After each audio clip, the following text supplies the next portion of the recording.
President Obama there, of course. Well, Assistant Professor Sarah Dryden-Peterson is with the Harvard Graduate School of Education and the Brookings Institution. She's in Boston now.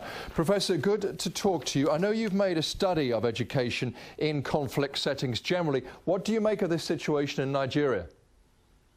Well, it's certainly a gross violation of human rights, not only abduction, but in the context of a school situation. I think it also strikes at the core of community, of what all of us hold most dear as parents, the safety of our children, and this idea that education is really hope for the future. I think this mass abduction of girls who were sitting for their final exams is also a real wake-up call to the international community. It's not uncommon, is it? I know the Lord's Resistance Army was doing something similar in Uganda. It took nearly more than 20 years to defeat them. That's right. I mean, that's one of the critical natures of contemporary conflicts, is that they're long-lasting and often cyclical. And you're right, this situation of schools not being safe in the midst of conflict is common. More than 30 countries globally, schools are attacked regularly, meaning that there's more than 1,000 attacks on schools in each of these countries every year. We know that over 3,000 schools were destroyed in Syria last year, 140 teachers killed in Colombia. So these abductions really are part of a larger trend globally, and also, I think, symptom of much larger issues within Nigeria. We've been hearing that Boko Haram has affiliations with Al-Qaeda. We've been hearing from security experts that Al-Qaeda will not like this kind of action because it's bad even for the image of Al-Qaeda, if that doesn't sound too ridiculous. So what is the motivation here? Why is it so important to a group such as Boko Haram to take girls out of education?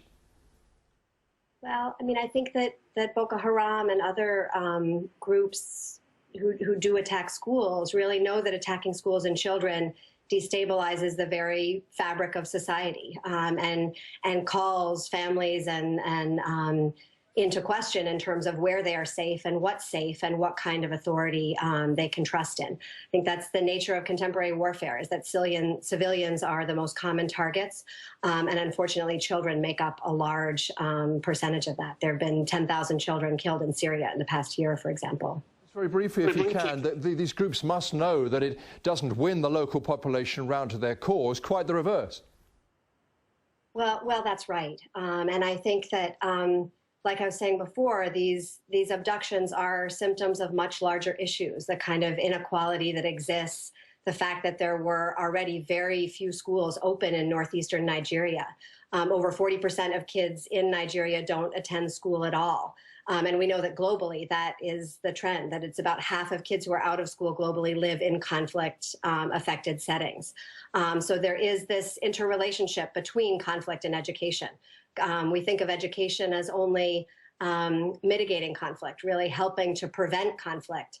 But in fact, where there are inequalities that are promoted through education, and in these kind of situations, education can come under attack. It actually can serve to exacerbate conflict.